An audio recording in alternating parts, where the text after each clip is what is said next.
tuh sebagai manusia nggak pernah layak.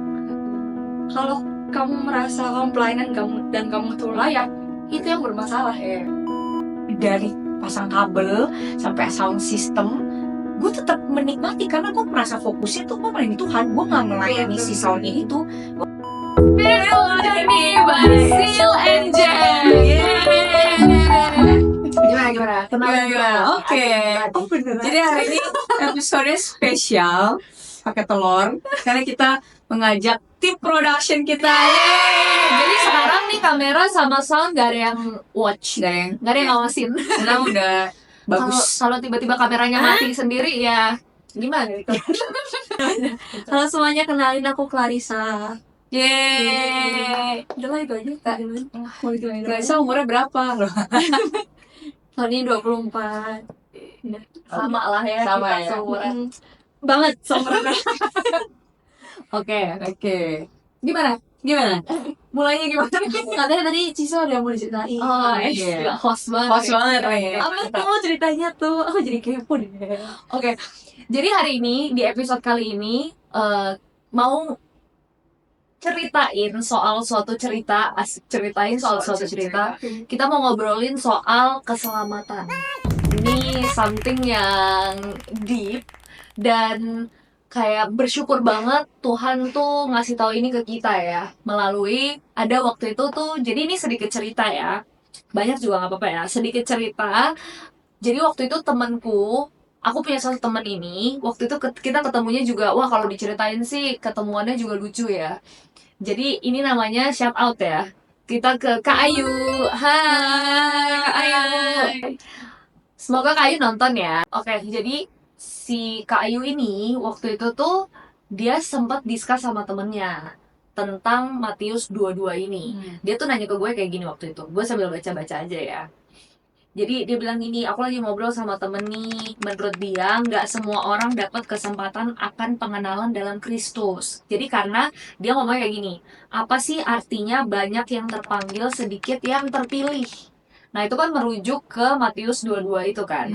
Karena dia ngobrol sama temennya, dan menurut temennya itu nggak semua orang dapat kesempatan pengenalan dalam Kristus. Karena kan berarti sedikit yang terpilih gitu kan. Nah itu tuh menurut gue gimana. Jadi kayak gue cari-cari dong. Dan gue bersyukur banget sih. Maksudnya Tuhan tuh selalu kirimin partner untuk diskusi soal firman Tuhan gitu kan. Terus habis itu pokoknya ada lah dia ngomong-ngomong soal kan Tuhan sayang sama semua manusia. Tapi sebelum ke situ kita yang harus punya hati untuk sungguh-sungguh mencari Tuhan dulu. Nah habis itu Tuhan pasti bimbing kita. Habis itu jadinya kayak seru dong. Abis itu gue cari tahu nih, dan gue bersyukur banget sih kayak dia nanya kayak gini. Jadi dari Matius 22 ini kita sambil baca bareng aja ya. Maksudnya bukan baca bareng baca gitu. Maksudnya kita baca satu-satu gitu. Jadi dia itu ngomongin perumpamaan tentang perjamuan kawin, yang mana ayat terakhir di perikopnya, yaitu ayat 14, itu tulisannya sebab banyak yang dipanggil tetapi sedikit yang dipilih. Nah awalnya yang temennya bilang, itu kan temennya ngomongnya sebab banyak yang terpanggil tapi sedikit yang terpilih. Nah itu udah ada kesalahan tuh di sana. Makanya untungnya kita ngelihat lagi ke ayat. Stop. Terus habis itu akhirnya aku baca dong ini, kayak baca dari awal sampai akhir gitu. Terus kan ngomongin soal lalu Yesus berbicara pula dalam perumpamaan kepada mereka. Hal kerajaan surga itu seumpama seorang raja. Jadi raja ini kan Tuhan kan. Hal kerajaan surga seumpama seorang raja yang mengadakan perjamuan kawin untuk anaknya.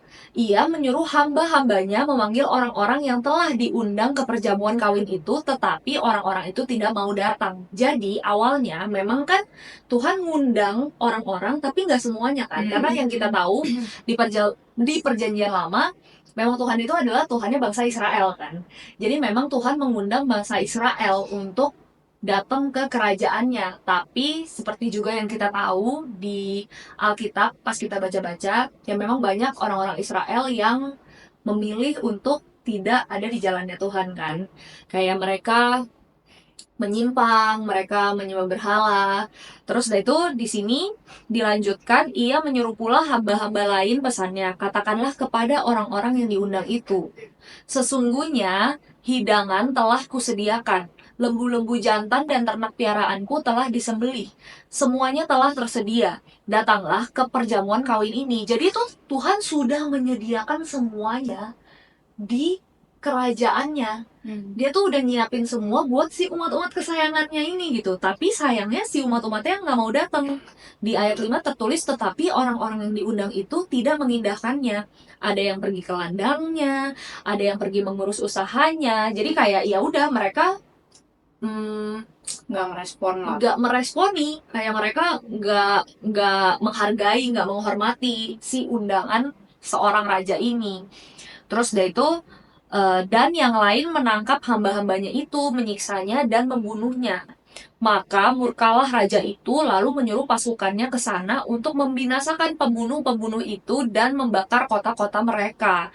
Jadi ya seperti yang kita tahu ya, maksudnya perjalanan di Alkitab ini kan kayak gitu ya. Tadinya bangsa Israel, terus akhirnya Tuhan murka, dan akhirnya Tuhan mau nggak mau untuk menyelamatkan umat manusia, dia harus merelakan anaknya, mengaruniakan anaknya yang tunggal untuk turun ke dunia. Jadi orang-orang yang akhirnya nggak meresponi undangannya ini, Tuhan murka gitu. Nah, sesudah itu ia berkata kepada hamba-hambanya, perjamuan kawin telah tersedia, tetapi orang-orang yang diundang tadi tidak layak untuk itu. Sebab itu, nah ini yang luar biasa banget ya, pas gue baca. Jadi kan ayat ini kita pasti sering banget denger ya, yang dipilih dipanggil ini kan. Tapi kayak pas baca baru kayak ngeh lagi gitu. Sebab itu pergilah ke persimpangan-persimpangan jalan dan undanglah setiap orang yang kamu jumpai di sana ke perjamuan kawin itu. Jadi akhirnya Tuhan yang tadinya ngundang orang-orang tertentu dan orang-orang itu tidak mengindahkannya, akhirnya dia mengundang semua orang. Maka pergilah hamba-hamba itu dan mereka mengumpulkan semua orang yang dijumpainya di jalan-jalan. Orang-orang jahat, orang-orang baik, sehingga penuhlah ruangan perjamuan kawin itu dengan tamu. Jadi kayak kita semua ini udah diundang ke kerajaannya Tuhan. Semua orang dikasih. Kalau lu selalu ngomongnya brosur ya, keselamatan. Keselamatan tuh kayak Tuhan tuh ngasih brosur ke semua orang. Tinggal elunya aja mau ngambil atau enggak. Elunya aja mau datang apa enggak. Kita semua diundang. Jadi yang tadinya bangsa yang diundang ke kerajaan Allah itu bangsa Israel, akhirnya Tuhan mengundang semuanya karena Tuhan mengasihi semuanya kan. Nah, di sini ada kelanjutannya lagi. Ketika raja itu masuk untuk bertemu dengan tamu-tamu itu, ia melihat seorang yang tidak berpakaian pesta. Jadi mah diundang ke sebuah pesta pernikahan, tapi datangnya pakai baju santuy gitu. Terus ia berkata kepadanya, "Hai saudara, bagaimana engkau masuk kemari dengan tidak mengenakan pakaian pesta?" Tetapi orang itu diam saja. Nah, ini gue jadi kayak ngeh, ini seperti orang-orang yang kita udah terima keselamatan, tapi kita nggak terlalu menghargai itu, nggak, jadi kayak take for granted aja gitu. Jadi kayak oh ya udah, yang penting gue udah diselamatin, gue hidup santai aja, kayak nggak usah ngapa-ngapain, ntar juga masuk surga. Terus juga pas kalau rapture diangkat gitu, kayak santai aja, ngapain, emang harus ngapain lagi sih gitu kan. Terus lalu kata raja itu kepada hamba-hambanya, ikatlah kaki dan tangannya dan campakkanlah orang itu ke dalam kegelapan yang paling gelap. Di sanalah akan terdapat ratap dan kertak gigi. Barulah dibilang sebab banyak yang dipanggil tetapi sedikit yang dipilih. Kayak gokil. Pas gue baca ini gue langsung kayak ngomong ke si Kak Ayu ini yang teman gue, thank you banget ya Kak udah nanya. Kalau enggak mungkin gue nggak baca-baca lagi nih. Maksudnya kan kita baca banyak ayat-ayat lain kan, cuman mungkin nggak bener-bener diresapin lagi dan dicari tahu lagi gitu. Coba deh, menurut lo gimana nih ayat ini? Iya, sebenarnya dari ayat ini gue juga pernah baca sih, tapi kayak ya diingatkan lagi. Nah, makanya balik lagi kan tadi kayak di episode sebelumnya, misalnya kadang kita kalau baca Alkitab itu kayak suka bisa beda-beda gitu loh, kayak terimanya di saat momen ini, momen apa gitu. Makanya kayak ya perlu diulang-ulang gitu ya. Kalau gue sih menangkap 3 hal sih sebenarnya. Mirip-mirip juga sih, Sil. Intinya kayak tadi undangan utuh disebar ke semua orang, tapi nggak semua orang mau mengambil undangan itu. Sama kayak keselamatan. Maksudnya Tuhan udah kasih ke semua orang, tapi ya makanya kan ada orang yang bilang kok dia nggak percaya, ya mungkin dia sudah diingatkan Tuhan gitu, saya udah dikasih, tapi dia nggak ngeh gitu, kayak nggak ngeh ada keselamatan itu gitu. Jadi ya sebenarnya itu mengingatkan bahwa Tuhan mencintai semua orang, tapi nggak semua orang cinta sama Tuhan gitu. Jadi kayak balik lagi ke kita masing-masing, kita mau ngambil itu apa enggak gitu kan tadi. Terus kedua, undangan sebar itu ada yang mengambil undangan, tapi yang tadi datang ke pesta itu nggak kalau gue nganggapnya sebenarnya mirip ya tadi, nggak mengerjakan keselamatannya gitu. Jadi kayak perumpamannya mengingatkan bahwa ya lu nggak bisa jadi kayak cuma santai-santai doang ya kan, tapi lu harus kayak menghidupi keselamatan itu dengan ya lu menghargai dengan apa ya, berarti hidupnya harus sesuai dengan firman Tuhan dan lain-lain gitu. Bukan kayak karena lu dapat sesuatu itu gratis, terus lo kayak karena gratis kan, biasanya kita gitu ya, mendapat sesuatu hal yang gratis dari orang, terus kita jadi bilang apa ya, karena gratis. Justru kan oleh karena itu justru gratis, justru karena itu gratis, lo harus menghargainya lebih dong gitu. Itu sih gue kayak diingetin itu. Jadi ya dengan apa ya, lo harus bertindak sesuai dengan apa yang lo dapat gitu loh. Lo dapatnya luar biasa, masa lo outputnya jadi kayak nggak sesuai sih gitu, kayak lo berpakaiannya nggak sesuai sama ketentuannya, berarti kan anggapnya kayak lu tidak menghargai itu kan. Terus yang Nggak apa-apa. oh ya, lanjut, lanjut. abis itu yang ketiga, baik yang dipanggil sedikit yang dipilih, ya ini sebenarnya ya inti dari semuanya gak sih? Ya makanya Tuhan bilang, makanya kayak Tuhan udah ngomong gitu, tapi kenapa sedikit pilih ya, lu mau mengerjakan itu apa enggak gitu. Dan at the end mengingatkan kita buat kayak ya selain gak take for granted, tapi kita melihat itu sebagai suatu hal privilege gitu buat kita. Dan kita mau menjadi orang-orang yang dipilih Tuhan. Karena kan kalau dipanggil tuh kan kayak ya gue telepon lu gitu, tapi kalau lu nggak ngangkat ya lu tetap dipanggil, tapi lu nggak dipilih kan. Maksudnya kayak lu gimana ngomongnya, Kita yang kayak apa yang kita lakukan itu bukan apa yang kita lakukan sih, kayak kita yang menentukan sendiri ya benar apakah kita akhirnya akan dipilih sama Tuhan atau enggak gitu. ya, pilihan di kita kan, karena kita mau meresponi panggilan gitu, makanya kita bisa dipilih. Dan dipilih itu kan juga kayak kita mau mengerjakan itu kan, misalnya kita mau menjaga hidup kita sampai akhirnya ya kita dipilih gitu kan. Jadi ya kayak emang gue ngerasanya Tuhan tuh kasih kebebasan ke kita loh, free will untuk kita tuh sebagai anak Tuhan tuh ya, putusan hidup lu sebenarnya Tuhan udah kasih tau nih semuanya sih, semua keputusan dalam hidup kita ya, kayak jodoh apapun itu ya. Maksudnya kayak ini gue udah kasih pilihan terbaik ya, lu tuh sebagai manusia punya hak untuk lu memilih. Lu udah tahu tuh pilihan yang terbaik dari Tuhan tuh ini, ya lu mau milih mana. Jadi kita tuh jangan sampai kayak karena oh ya ini kan Tuhan yang kasih, misalnya Tuhan kan udah manggil, ya udah dong, tapi kan lu nggak kayak lu jadinya lepas tanggung jawab gitu loh, lu kayak nggak bertanggung jawab atas apa yang lu pilih gitu. Jadi lu juga tetap harus ya mengerjakan itu salah satu dengan bertanggung jawab gitu. Jadi Tuhan kasih kebebasan. Kemarin tuh gue habis worship night juga kan, terus pastornya di situ kayak ngomong sesuatu yang menurut gue bagus banget. Dia kayak bilang darah Yesus itu terlalu mahal untuk kita hidup biasa-biasa aja. Untuk kita hidup kayak oh ya udah segini aja cukup gitu. Terlalu mahal. Kayak darahnya itu bukan darah yang kayak cuman oh ya udah gue tebus 100.000, oh ya udah gue tebus pakai emas berapa kilo gitu, enggak, tapi pakai darah dan nyawanya. Terlalu mahal kalau kita hidup ya udah udahlah santai aja, kayak nggak usah ngapa-ngapain gitu. Walaupun dengan apapun yang kita lakukan kita nggak akan pernah bisa bales Tuhan kan, dan kita tuh diselamatkan bukan karena perbuatan kita gitu. Betul. Tapi sayang banget aja gitu loh kalau misalkan kita sudah diselamatkan dengan darah Dia, terus kita ya udah kayak gitu aja, santai-santai aja gitu. Ya nggak Kelar? Tuh, menurut kalian gimana? Terima kasih ya kakak-kakakku yang cantik-cantik ini.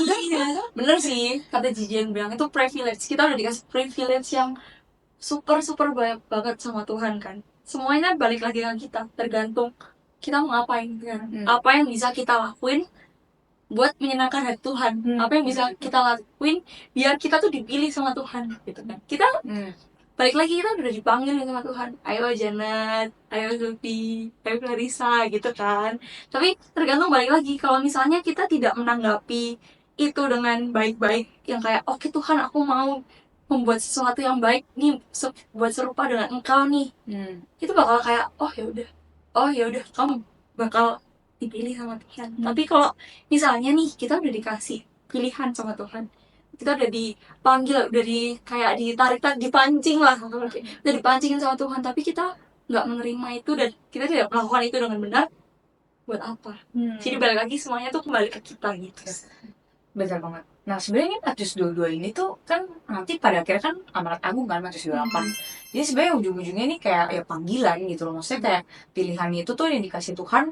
Ya setiap manusia tuh punya apa ya, rencana Tuhan tuh dalam hidup kita tuh semua masing-masing beda-beda. Dan Betul. kita harus sampai merespon itu. Mungkin yang tadi lu bilang hidup gak biasa-biasa aja adalah hidup yang luar biasa tuh adalah ya darah Yesus itu tuh untuk menggenapi rencana dalam setiap hidup kita masing-masing gitu loh. Kayak yang nggak biasa-biasa itu adalah ya itu menggenapi itu gitu, karena kan gak banyak orang yang mungkin, bukan gak banyak orang ya, I mean kan kadang ada yang suka bilang kayak gimana gue bisa tahu gitu kan, maksudnya lewat apa gitu kan, caranya seperti apa. Ya memang cuma satu-satunya ya dengan mendekat ke Tuhan sih ya, maksudnya mau nggak mau gitu kan, karena ya nggak ada yang tahu, siapapun juga nggak ada yang tahu gitu. Kita pun bisa tahu kalau yang ciptaan kita yang lebih tahu kan kita mau diapain gitu, jadi apa. Jadi ya benar, maksudnya hidup nggak biasa-biasa aja tuh adalah, menurut gue hidup yang luar biasa adalah ketika kita berjalan sesuai dengan rencananya dia gitu, maksudnya menggenapi panggilannya dia gitu. Jadi nggak ngasal, nggak apa gitu-gitu sih menurut gue. Iya, dan ini sih kayak kerajaan Allah, kita itu kan udah diselamatkan ya. Gue tuh selalu mikir kayak gini, gue yang hari ini kayak sebenarnya kan kita emang semuanya nggak layak ya buat masuk ke kerajaan Allah kan. Tapi gue yang sekarang ini kayak masa sih gue pengen bawa nih karakter hari ini cuman segini aja nih cukup buat waktu nanti gue udah diselamatkan, maksudnya udah ada di kerajaan Allah gitu. Mungkin kan kita semua kan melakukan pemulihan dan pertobatan setiap hari kan. Gue mungkin di dalam hati gue masih ada yang kotor lah, masih ada tiba-tiba pikiran-pikiran yang salah, pikiran-pikiran yang jahat gitu. Masa sih gue mau bawa kualitas segini ke surga gitu? Nggak mau dong. Harusnya kita masih pengen kayak oke, masih mau lagi diproses Tuhan, masih mau lagi diproses supaya nanti ketika kita udah waktunya terus kita udah di sana Gini, terus kita udah di sana, kita membawa karakter yang kualitasnya udah semakin mirip lagi sama Kristus gitu. Jangan kayak cukup nih, oh gue udah diproses segini aja nih, udah nggak mau diproses lagi, udah cukup segini aja gitu. Yang gitu kan sih. Benar-benar. Yang proses ya, sampai lagi naik level kan.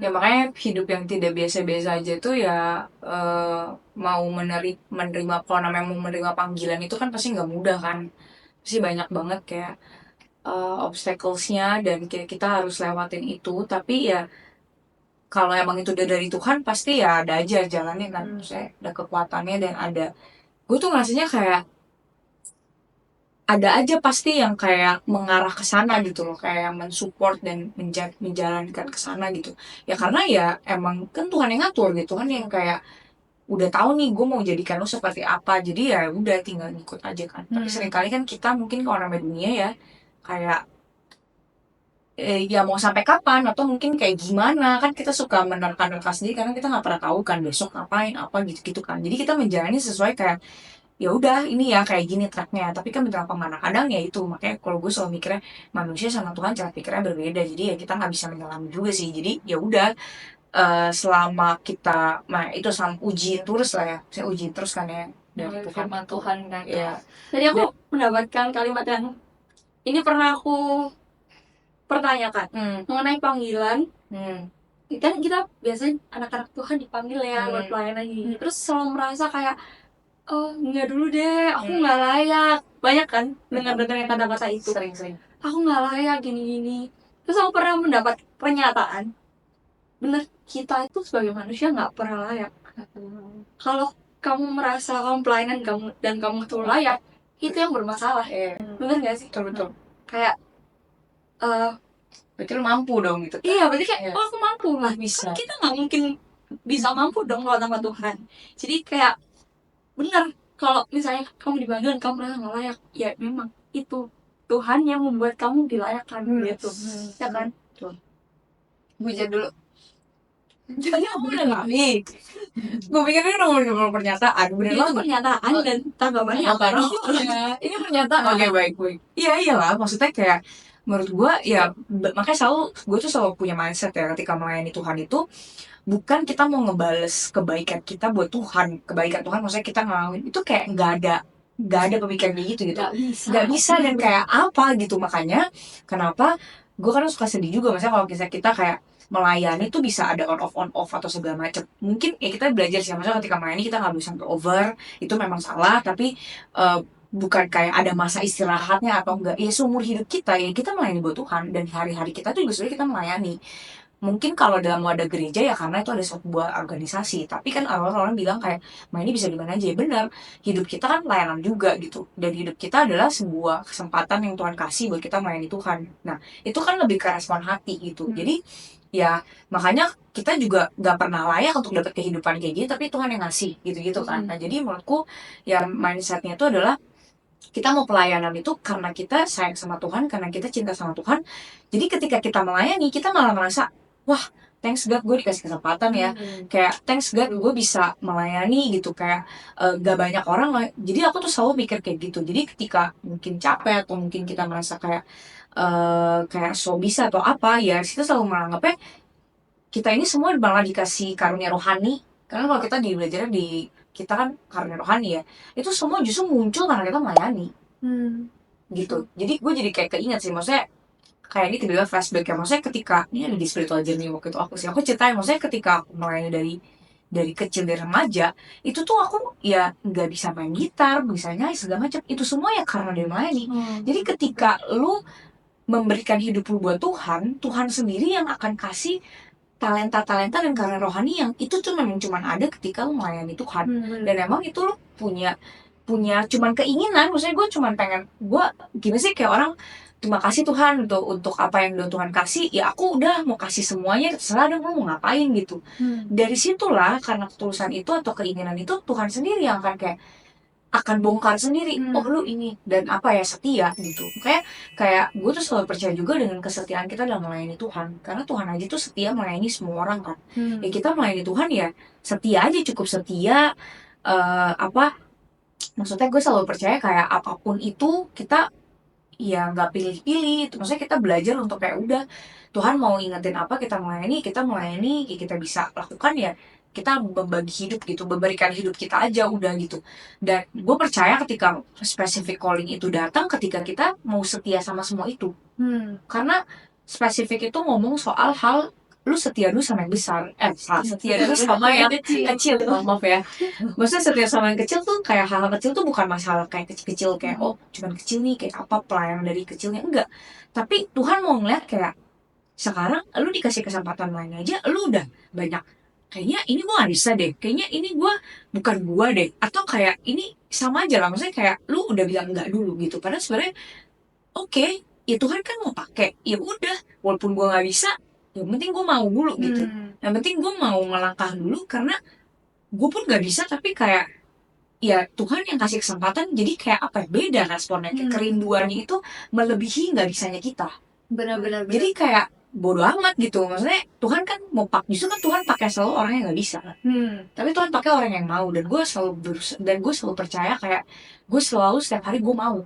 Ya betul. Gue cuma mau gitu, gue cuma mau untuk melayani Tuhan karena ya nggak tahu mau ngapain lagi kan, ya cuma bisa itu gitu. Jadi apapun itu ya udah mau aja. Jadi nggak ada kata enggak dan kata-kata nggak bisa, dan semuanya itu ya benar. Makanya kenapa kalau kita bilang kita dilayakan, nanti kita yang akan dilayakan sama Tuhan, yang ya, kebisaannya dan ke ibaratnya kepintaran, kehikmatan itu Tuhan yang kasih supaya kita menganggap bahwa oh iya emang gue nggak bisa. Makanya Tuhan kasih ketika lu mau melangkah dan lu mau. Dan proses di hidup kita itu kan nggak akan pernah selesai ya sampai kita lagi kan. Hey guys. Jadi kayak maksudnya ketika kita cuman mau melayani di bidang yang kita bisa sekarang dan kita nyaman, wah itu kita sombong banget karena kita jadinya nggak mau diproses terus kan. Padahal wah kita ngalamin banget juga nggak sih, Tuhan itu taruh kita di pelayanan yang kita kaget gitu, kayak lah harusnya nggak bisa gue, harusnya gue nggak bisa, kayak loh kok tiba-tiba Tuhan assign dan kayak mau nggak mau harus terjun gitu, Iya. kayak loh tapi gue nggak bisa kok, gue dikasih pelayanan ini, tapi kita cuman kayak mau mau jalanin, terus ternyata justru dari sana kita jadi kayak ngerasain banget kebesarannya Tuhan, Betul. dimana kita dari nggak bisa, yang bikin bisa Dia. Yes. Terus habis itu yang kasih kesempatan Dia. Makanya kita jangan sampai lupa diri kan. Betul. Karena tadinya tuh yang kemarin itu lu sebenarnya nggak bisa loh. Tapi Tuhan bikin lo bisa. Terus kenapa lo sombong Betul. pas lu udah di sana gitu. Padahal Tuhan terus proses kita supaya yang kita dari kayak, ah ini apa. Tiba-tiba, oke nih equipmentnya kayak gitu. Gila sih. Makanya kadang menurut gue, karena seringkali tuh kita manusia tuh itu tadi pengenalan yang episode sebelum balik lagi, kayak lu terima keselamatan dari Tuhan tuh salah. Jadi kayak seolah-olah lu tuh kayak hutang budi. Jadi kayak gue harus balikin gitu loh. Jadi gue harus ngelakuin buat Tuhan, melayani segala macam. Tapi kalau kita ngeresponnya, aduh gue thanks banget ya Tuhan. Maksudnya kayak apa ya? Lu pernah gak sih ngerasain ketika pertama kali ketemu Tuhan? Iya, misalnya ketemu Tuhan, menerima Tuhan sebagai juru selamat pribadi, itu kan kayak lu kayak safe dan lu ngerasa secure. Terus kayak lu udah kayak udahlah, hidup gue tuh udah buat Tuhan. Apalagi gitu, kayak gue nggak tahu mau apa lagi Tuhan. Jadi di poin itu, di turning point itu, ketika kita punya dasar yang benar, fondasinya benar, ketika kita melayani, apapun pelayanannya itu nggak masalah, nggak penting jenisnya, ngapainnya, apapun itu tuh udah bukan jadi hal yang kayak, hah, bukan, oh oke, oh ya udah, silakan, siap segala macam. Jadi beda gitu. Nah, tapi beda cerita ketika kita udah setia segala macam, terus kita udah mulai tahu nih spesifik callingnya.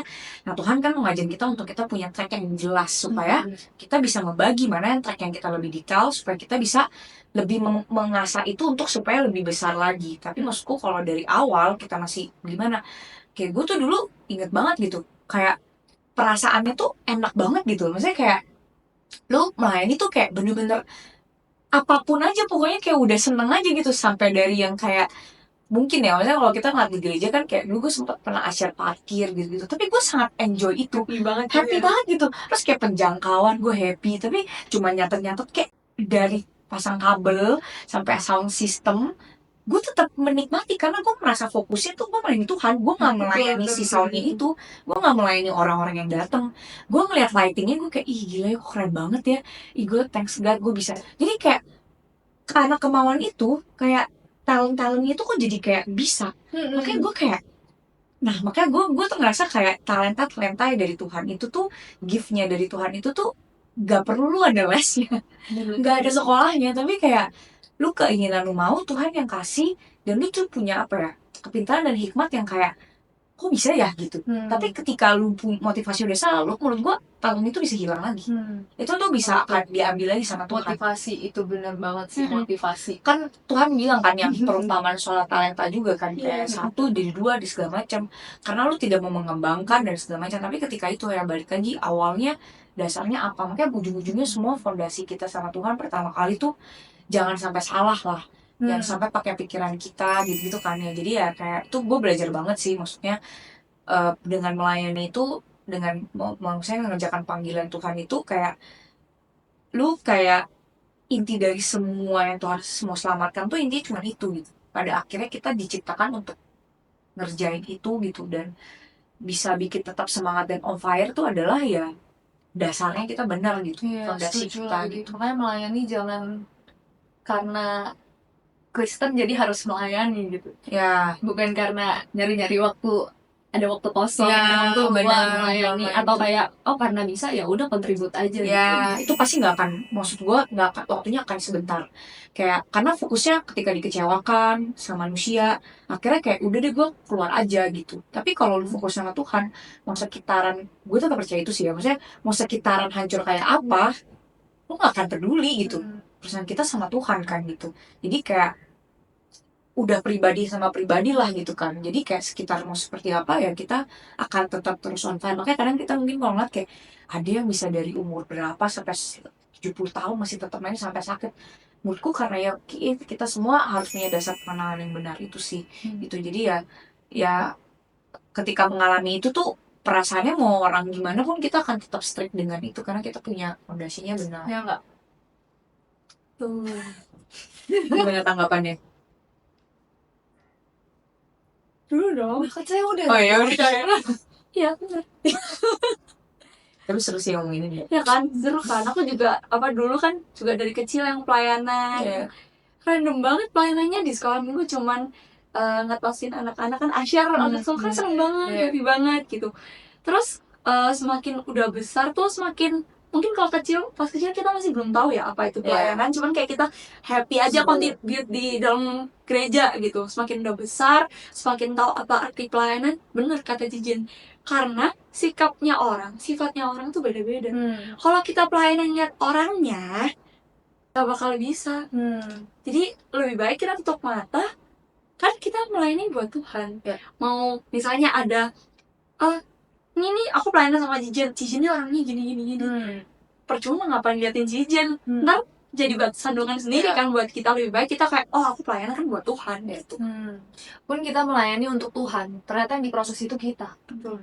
Jadi yang diproses itu hati kita. Gimana ketika kita ketemu sama orang-orang yang tadi itu, ternyata hati kita yang diproses untuk kita bisa mengampuni, Iya, betul. untuk kita bisa gak jadi acuh tak acuh, gak jadi pasif. Karena pasti banyak juga nih orang-orang yang mungkin dia ngerasa dia gak kecewa di dalam pelayanan, dia masih ada di dalam gereja tapi dia mengeraskan hati.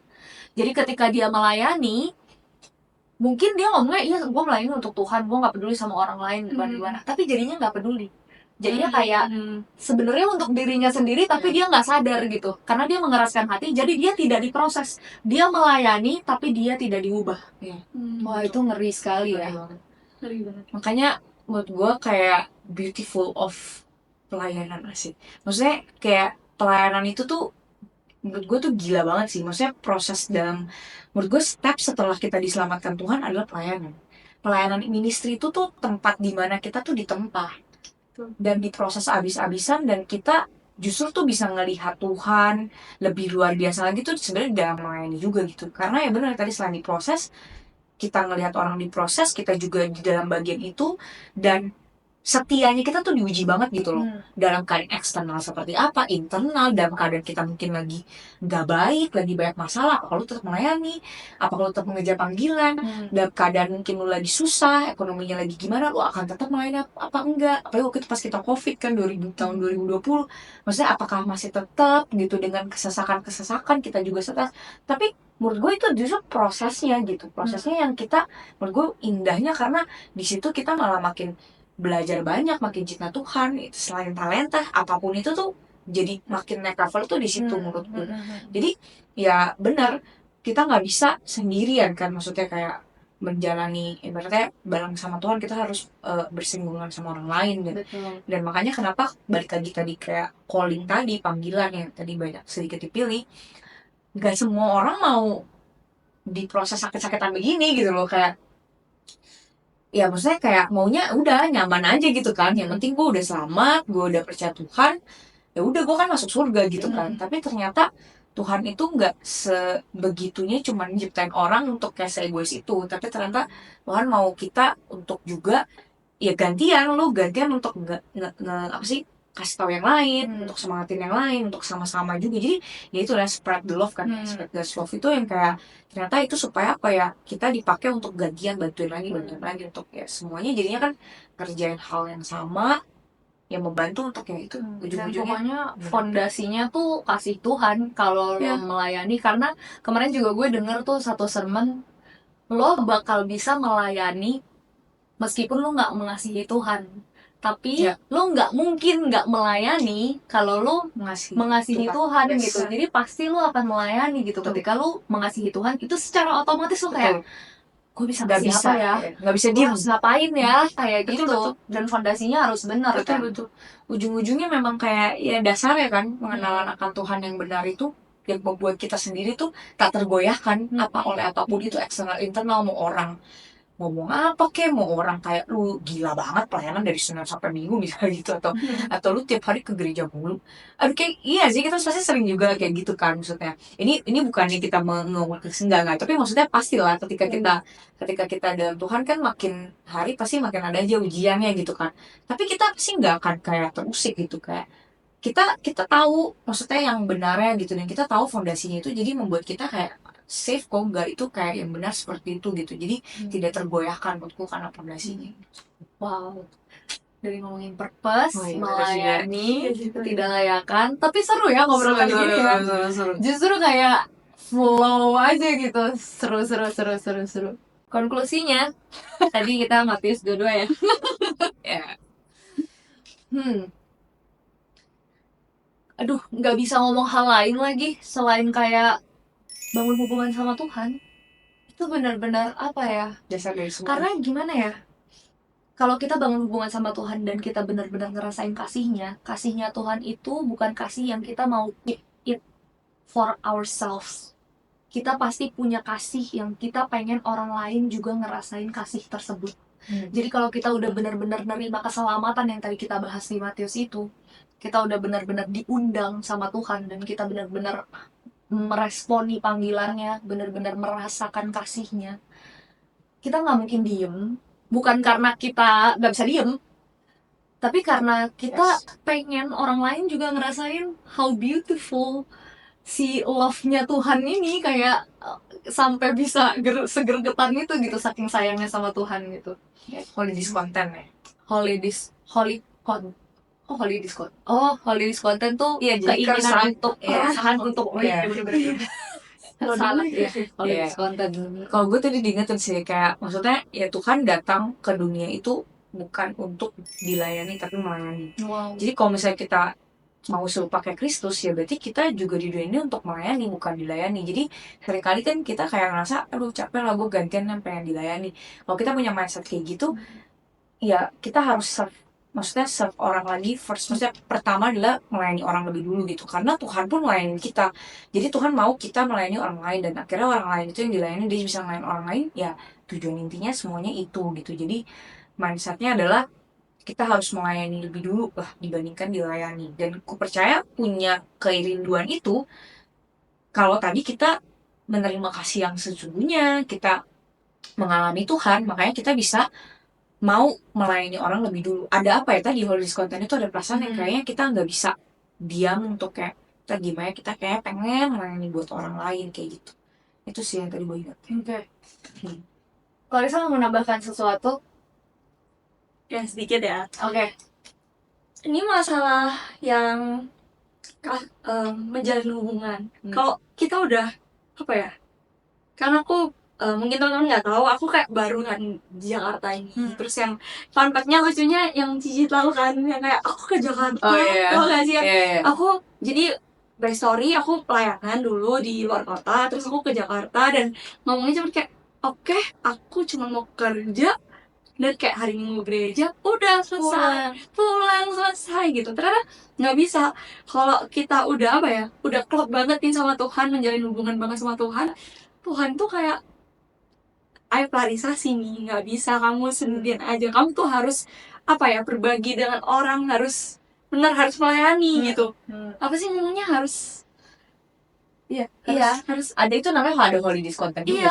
kayak itu benar-benar, kalau bukan Cicin ngomong tadi mungkin aku gak ke-recall ya kan. Oh iya ya, ternyata nggak bisa loh kita tuh hidup cuman kayak yang nggak, aku maunya gini, udah diem aja biasa-biasa, nggak bisa. Karena kita sebagai anak Tuhan memang udah pakemnya tuh kayak gitu, kayak oke, kamu harus melayani, harus berbuat ini gitu sih yang Luar biasa. Oke, mungkin gue tutup dengan satu ayat yang selalu jadi pegangan gue ketika melayani ya. Ini keinget gara-gara tadi lo ngomong soal Tuhan tuh datang bukan untuk dilayani tapi untuk melayani. Ini selalu jadi pegangan gue nih, yang kayak memperlihatkan betapa besarnya hati Yesus kita. Di Lukas 22 ayat 24-27. Judul perikopnya itu percakapan waktu perjamuan malam. Terjadilah juga pertengkaran di antara murid-murid Yesus. Siapakah yang dapat dianggap terbesar di antara mereka? Jadi mereka nih pelayanan kan, ikut sama Yesus kan. Terus dia kayak, nih gue nih lebih hebat nih pelayanan gue. Apa lu? Apa gue yang lebih hebat apa lu? Gitu. Terus dari itu Yesus berkata kepada mereka, raja-raja bangsa-bangsa memerintah rakyat mereka dan orang-orang yang menjalankan kuasa atas mereka disebut pelindung-pelindung. Tetapi kamu tidak demikian. Melainkan yang terbesar di antara kamu hendaklah menjadi sebagai yang paling muda dan pemimpin sebagai pelayan. Sebab siapakah yang lebih besar, yang duduk makan atau yang melayani? Bukankah dia yang duduk makan? Tetapi aku ada di tengah-tengah kamu sebagai pelayan. Tuhan Yesus mau percaya gitu. Luar biasa ya. Itulah makanya Tuhan kita aja gitu ya. Jangan lupa teman-teman di follow sosial media kita di TikTok, di IG, di YouTube, sama di Spotify. Semoga ini bisa memberkati dan menginspirasi teman-teman. Dan jangan sungkan untuk memberikan inputan, kritik dan masukan ke kita melalui DM Instagram supaya kita bisa semakin bersemangat lagi untuk melayani Tuhan. Itu aja. Oke, 1, 2, 3. Enjoy your spiritual journey with Jesus. God bless you.